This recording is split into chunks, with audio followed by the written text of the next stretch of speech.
Nós estamos aqui hoje com nada mais nada menos do que Ricardo Grácia, o idealizador do Speed Park aqui em Birigui. Tudo bom, Ricardo? Como é que tá? Tudo jóia, Eduardo. Tô muito bem, estamos felizes de estar aqui. Obrigado pela oportunidade. Obrigado você. Ô, Ricardo, eu sei que nós estamos falando de um evento agora recente do Campeonato Brasileiro de Kart, né?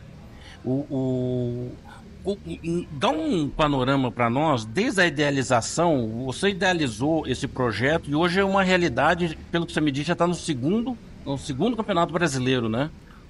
O Speed Park, o projeto, a gente começou a mentalizar ele em 2014. Tá. Né? Em 2014 a gente começou a mentalizar e aí trabalhamos 2015 praticamente no projeto. 2016 a gente começou a buscar área para comprar. Tá. E aí, em 2016, metade de 2016 e 2017, a gente fez a obra. A obra foi feita em 1 ano e meio. Um ano e meio? Um ano e meio. Tá. Então, em 2018 a gente inaugurou.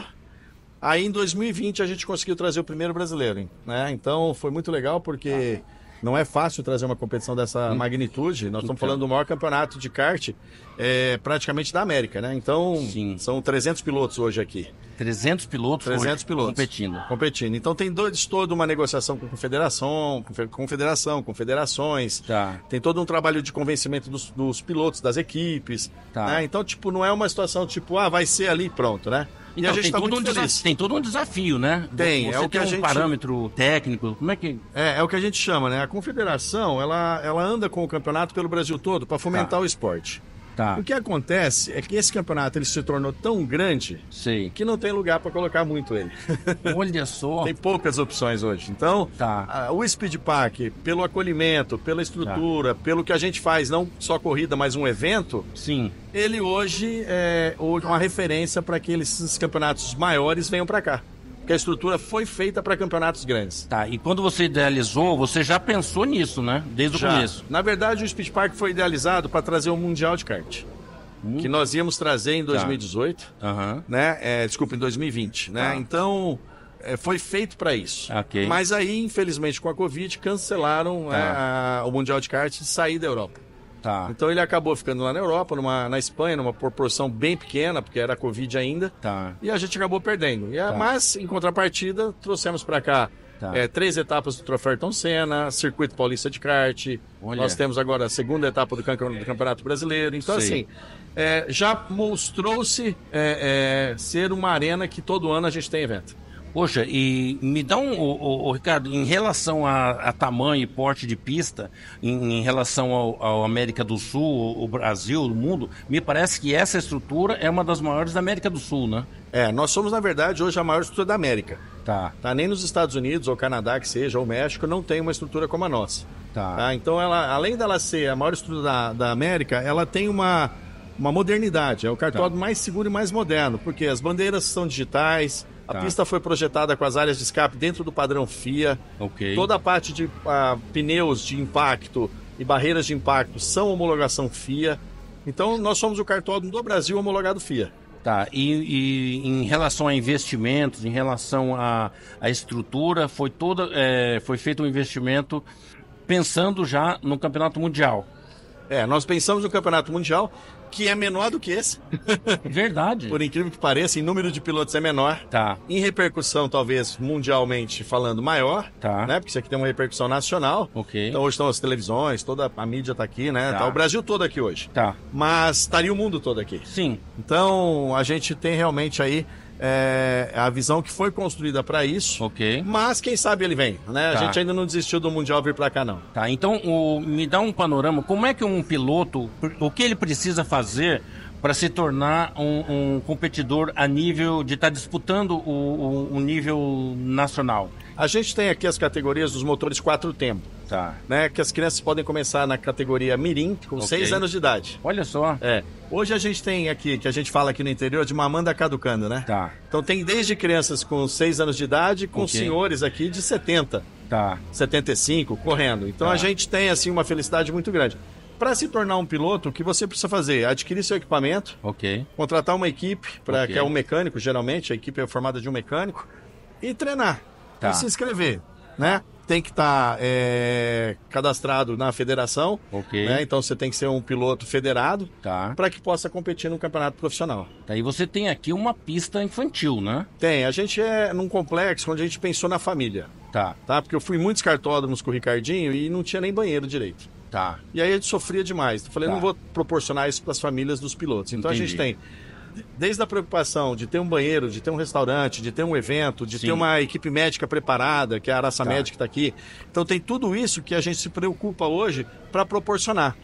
E isso faz até com que as equipes falem, né, para a própria confederação que venha para cá. Então isso a gente fica feliz. Você mencionou o Ricardinho, o teu filho compete, né? O Ricardinho compete desde os 6 anos. Começou com 6, competir com 9. Começou a andar de kart com 6, a competir com 9. E hoje ele corre na LMP3, olha só, europeia, né? Que é uma categoria de protótipos, de carros protótipos. E que corre praticamente todos os circuitos da Europa ali, que corre Fórmula 1, eles correm também.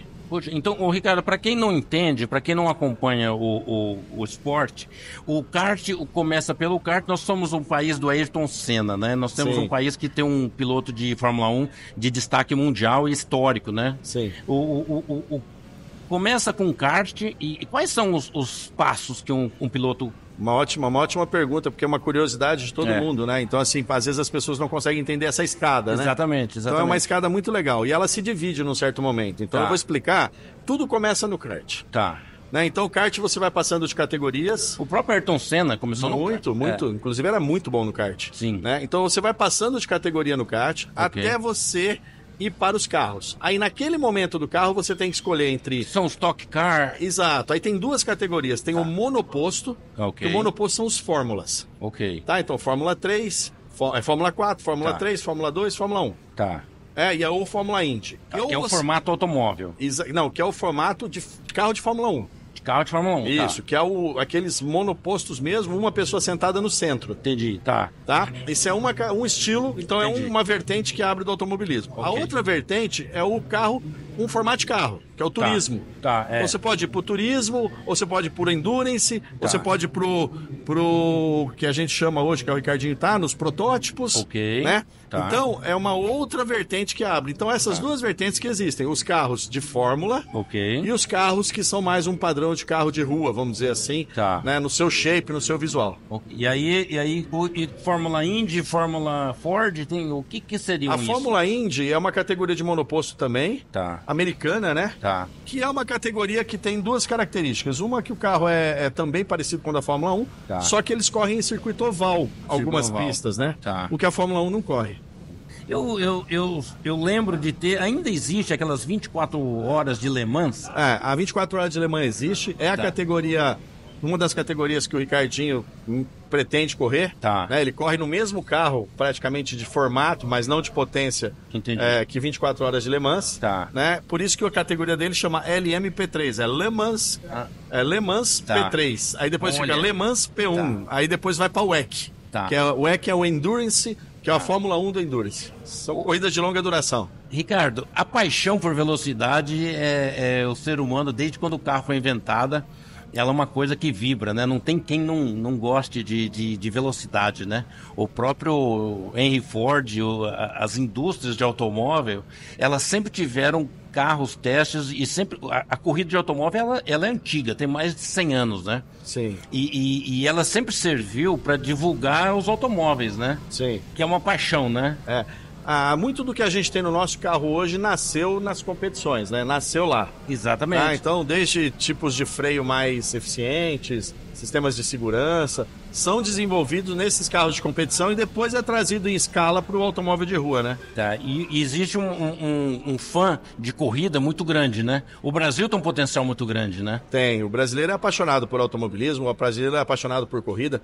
A única coisa que o brasileiro tem, que é um pouco diferente do europeu, é que o brasileiro, com os pilotos que nós tivemos, ele aprendeu a gostar de vencedor. É verdade. Não participante. Não, exatamente, E da época do Senna, né? Então assim, o pequeno Piquet era muito bom, o Senna era muito bom. Sim. Né? Então, assim, o que aconteceu com isso? Então, esses pilotos fizeram com que a gente se acostumasse mal, vamos dizer assim, né? Exatamente. Ou seja, sempre com pilotos campeões, Fittipaldi. Sim. Então, quando um piloto pega em segundo e em terceiro, coitado, a gente fica com dó, porque o brasileiro não dá valor nele. É verdade. Então, pra gente encerrar, pra gente ir por finalmente, o Ricardo tem bastante coisa, a gente poderia passar aqui o dia inteiro batendo papo sobre automobilismo, mas pra gente encerrar, o Ricardo, quais são as perspectivas, o que está por vir por aí com o Speed Park? A gente tem, assim, uma visão que o Speed Park ele veio para o desenvolvimento regional. O nosso sonho é que ele possa se tornar uma engrenagem turística mais forte. Ok. Não só com competições, mas também com outras coisas, como hotel, mais um acoplado de parque, né? Ok. Ou seja, ele expandir-se como parque, trazer um hotel para próximo dele. Sim. Então isso é que a gente pensa em fazer para que a gente possa estar crescendo nesse sentido.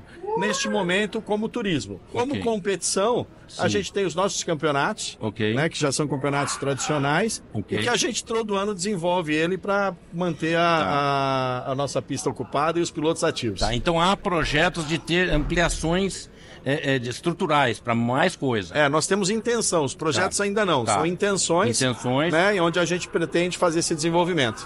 Porque nós estamos em Birigui, Araçatuba é um polo grande, nós estamos geograficamente muito bem localizados, né, Ricardo? E essa região, ela tem crescido muito, né? Então, como a região tem crescido, a gente tem ficado feliz porque, de alguma forma, o Speed contribui para esse crescimento. Exatamente. Que, por exemplo, quantas pessoas... Hoje nós estamos diretamente aqui, 300 pilotos, trazendo 4 pessoas no mínimo. Sim. Com eles, 5. São 1.500 pessoas aqui dentro, só conectada à corrida. Sim. Fora público, fora tudo que vai acontecer. O Ricardo, em relação à nossa estrutura hoteleira da cidade de Birigui e Araçatuba, o que você acha? Essas tá conseguindo atender? Tem comportado, porque também nasceu muito o Airbnb, né? Então hoje tem muita alocação de Airbnb, tem a alocação dos hotéis e tem também uma situação interessante que as equipes elas alugam desde rancho na beira do Tietê, lá em Buritama. Entendi, olha só. Ou aqui em Araçatuba, no Rio, né? Porque eles um outro atrativo da nossa região, é o Rio Tietê. Entendi. Então o cara que está de São Paulo, que é acostumado a ver aquele Rio Tietê, ele fica deslumbrado aqui quando ele veio daqui. Então eles alugam rancho, alugam casa, sabe? E também os hotéis. Por enquanto tem atendido. Tá ótimo. Bom, Ricardo, obrigado pelo seu tempo. Eu que agradeço. Tivemos aqui o Ricardo Grassi, idealizador do Speed Park, e a gente vai ter um outro momento. Obrigado, Ricardo. Até mais. Um grande abraço. A gente vê no próximo vídeo. Até mais. Tchau, tchau. Ricardo, obrigado. Ficou bom?